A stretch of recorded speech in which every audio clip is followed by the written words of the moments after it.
आज हम बात करने वाले हैं मुंबई के बीचों बीच बसी एक ऐसी जगह की जिसकी दीवारों में न जाने कितने राज दफन हैं।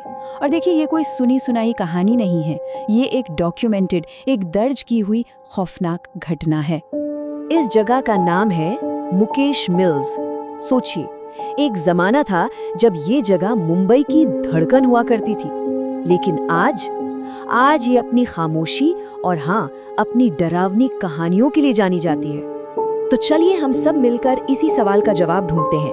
क्या ये वाकई में हो सकता है कि कोई हादसा, कोई ट्रेजेडी किसी जगह की हवा में, उसकी दीवारों में हमेशा हमेशा के लिए कैद होकर रह जाए? तो हमारी कहानी शुरू होती है साल 2016 में। सोचिए, एक बिल्कुल आम सी रात है, एक फिल्म का सेट लगा हुआ है, सब कुछ नॉर्मल है जैसा हर रोज होता है। लेकिन ये रात बिल्कुल भी आम नहीं रहने वाली थी। वक्त हो रहा है रात के 12:30। मुकेश मिल्स का वो बड़ा सा कंपाउंड शूटिंग की तेज लाइटों से एकदम रोशन है। डायरेक्टर है, कैमरामैन है, आर्टिस्ट हैं, मतलब हर कोई अपने अपने काम में लगा हुआ है।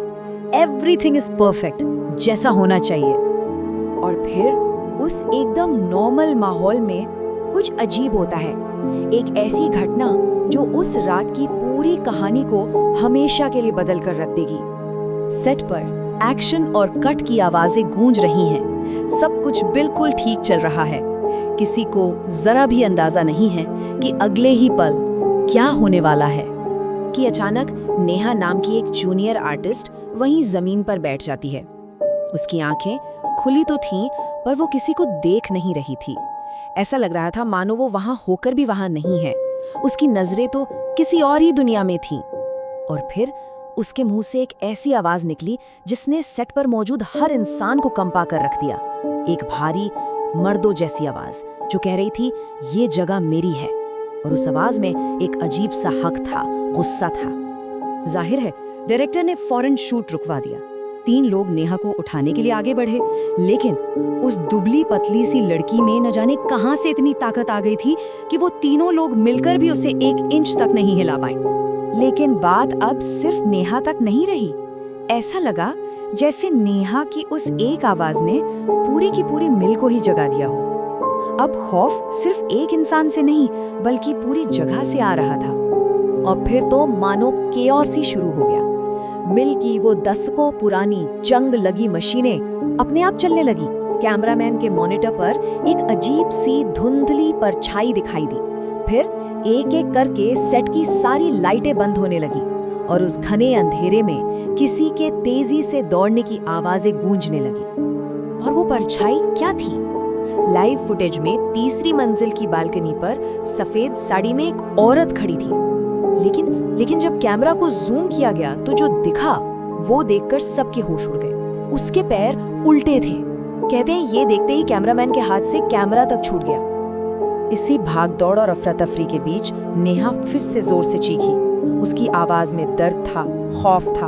वो बस चिल्ला रही थी, इसे बाहर निकालो, आग, हर तरफ आग थी। और जैसे ही नेहा ये चीखी, पूरे सेट पर कुछ जलने की एक बहुत तेज गंध फैल गई। ऐसी गंध जैसे सच में सब कुछ जलकर राख हो रहा हो। पर हैरानी की बात ये थी कि आसपास आग का कोई नामो निशान तक नहीं था। और बस इसी के साथ नेहा बेहोश हो गई। उस खौफनाक रात के बाद जाहिर है शूटिंग तुरंत कैंसिल कर दी गई। अगली सुबह जब नेहा को होश आया तो उसे पिछली रात का कुछ भी याद नहीं था। तो सवाल अब ये था कि आखिर उस रात हुआ क्या था? जब पुराने रिकॉर्ड्स खंगाले गए तो एक चौंकाने वाली सच्चाई सामने आई।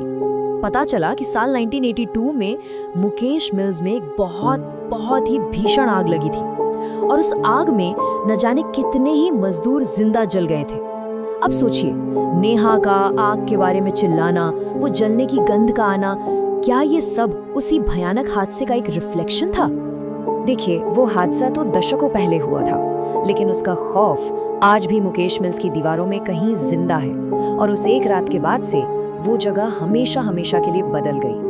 मतलब एक जमाना था जब ये मिल्स हजारों लोगों की रोजगार का जरिया थी, जहां दिन रात मशीनों की आवाज गूंजती थी। और आज आज ये एक ऐसी जगह बन चुकी है जहां लोग दिन के उजाले में भी अकेले जाने से डरते हैं। एक ऐसी जगह जहां हर कदम पर एक अनजाना सा डर महसूस होता है।